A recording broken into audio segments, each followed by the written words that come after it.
Good day guys, Mark here again and welcome back to my channel. If you're new to my channel, you love cars, DIYs, and anything under the sun, please consider subscribing and check out my playlist. So, good day mga paps. Ngayong araw, ituturo ko sa inyo kung paano palitan yung engine oil ng inyong 4-stroke GoPed or yung China Ped. And for this DIY, ang kailangan nyo lang po ay yung basin for the used oil, tapos funnel, yung oil na gagamitin nyo. Make sure lang na 4-stroke oil yung gagamitin nyo.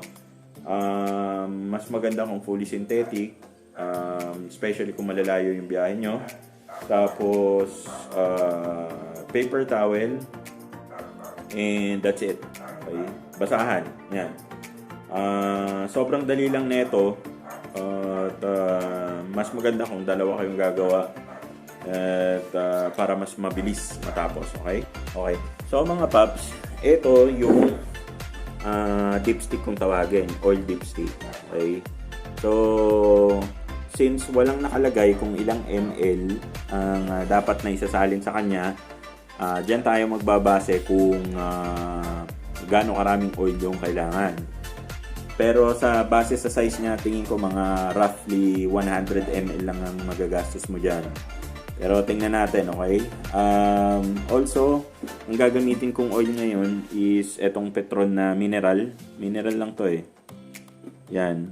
So, mineral oil muna tayo kasi nasa break-in period pa naman tayo. Yung next na oil change ko next month is magpo-fully synthetic na. Tapos, gumawa lang ako ng catch basin para sa used oil. Tapos, ito yung funnel. So, itong funnel na to, ilagyan ko ng hose. Matagal na sa akin to. Ginagamit ko talaga to sa mga motor ko noon. Tapos, yung towel, pangpunas. And, yun lang guys. So, start na tayo. Okay, so ngayon natin malalaman kung gaano karami yung oil na nakalagay sa kanya. Pero feeling ko sobrang dami. Kasi nung tinesting ko kanina is hirap siyang humatak. So, ngayon natin malalaman kung ano siya, kung sobra-sobra ba yung nakalagay o sakto lang. Okay?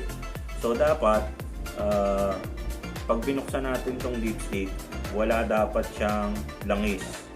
Okay? I mean, hindi dapat siya aapaw. Titingnan natin.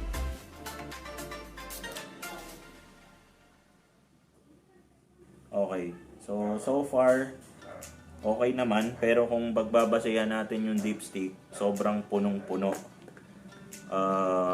yung langis niya. So, ang gagawin natin guys, wala kasing walang drain plug. Hindi kagaya ng mga conventional na motor, merong drain plug sa ilalim. So, ang gagawin natin is yung catch basin, itatry natin na naka-shoot dito sa butas. Tapos yung motor or yung scooter natin is ititihaya natin. Okay.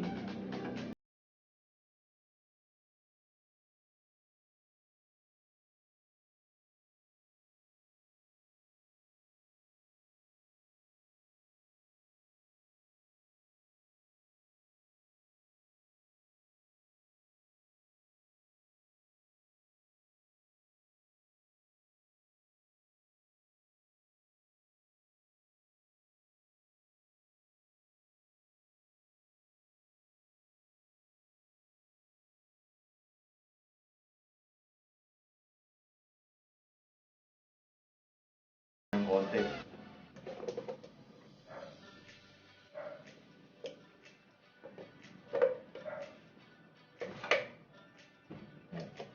So, unfortunately, mag-isa lang ako.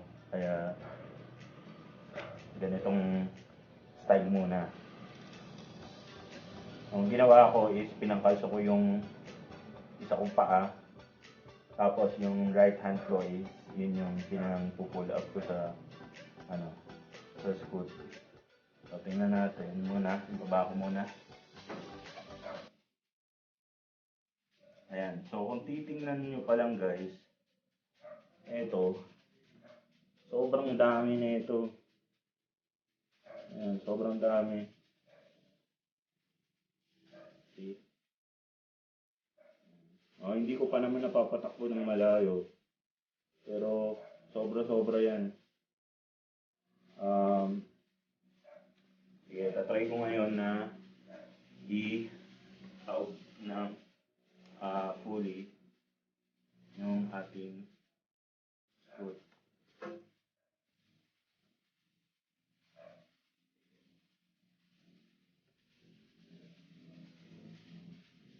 Itatry kong itaob. Sige. So, hopefully nakikita nyo.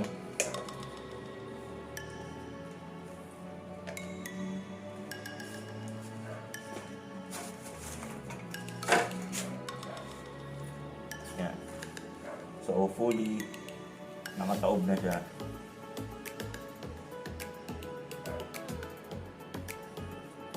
Yan. So,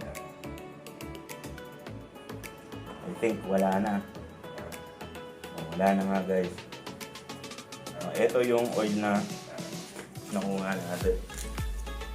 So definitely sobra to. Sobra tong oil na to. Sobra yan. More than 100 ml. So hindi yan maganda. Buti na lang chinek ko.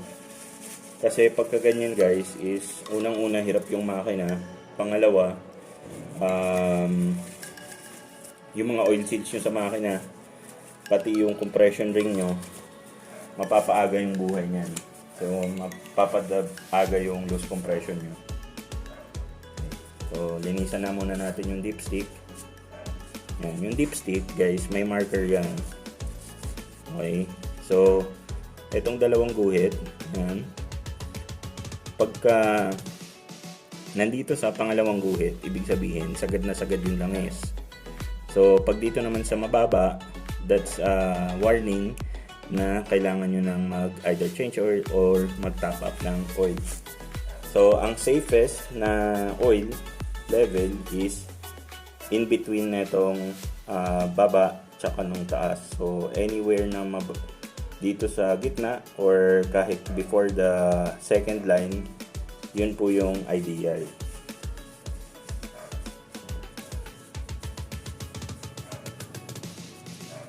So, lilinisan lang natin ang ating dipstick. Tapos, linisan natin yung mismong butas for the oil sa ano natin, sa crankcase.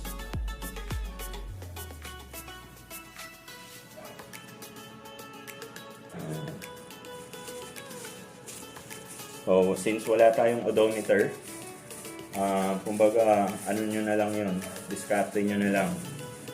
Pwedeng every month, depende sa inyo. Pero ang advice ko lang guys is make sure na i-monitor nyo yung yung level ng oil nyo. Kasi nga, konti lang yung laman na oil nito. Tapos, may mga oil kasi na mabilis mag-evaporate. So, yan. So, wala tayong panukat, guys. Ang gagawin natin is ngayon is gagamitan natin ng funnel. Tapos, susukatin natin ngayon or titingnan natin sa dipstick, doon tayo magbabase kung enough na ba yung oil, kung kulang, sobra, or kung ano. So, para malinis yung inyong pagsalin, gamit kayo ng ganito, ng funnel. So, dyan na natin siya. Tapos guys, etong gagamitin natin yung takip.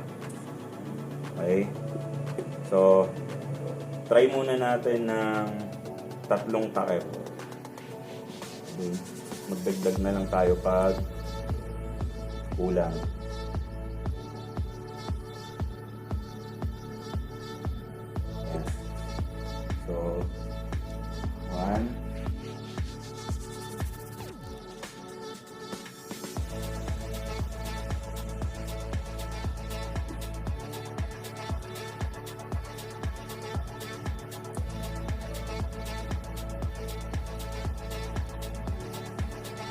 Ito na yung pangalawa.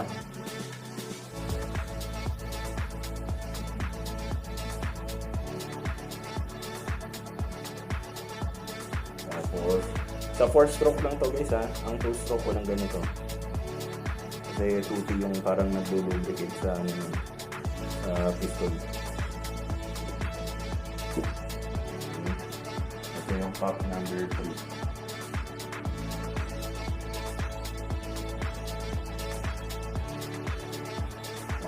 So, ang discarte dyan guys, ganito. Siyempre, wala namang center stand yung ating GoPed. Yung ating China ped. Ang gagawin natin is i-diretso natin yung scooter. As in, dapat diretso yan para makakuha kayo ng upper result. So, using yung ating malinis na dipstick, sasawsaw natin siya sa crankcase. So, make sure na i-twist nyo siya as in baon. Okay? Tapos, bunutin nyo.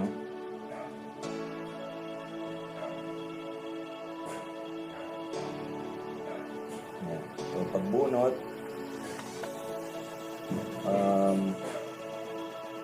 actually, parang sobra pa nga siya. Pero, ulitin natin guys. Ayan. Ulitin natin ha.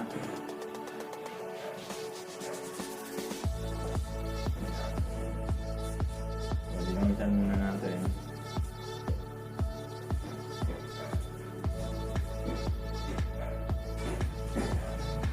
Tapos, babawal. Pagka ganun pa rin, ibig sabihin is enough na yung oil na nalagay natin.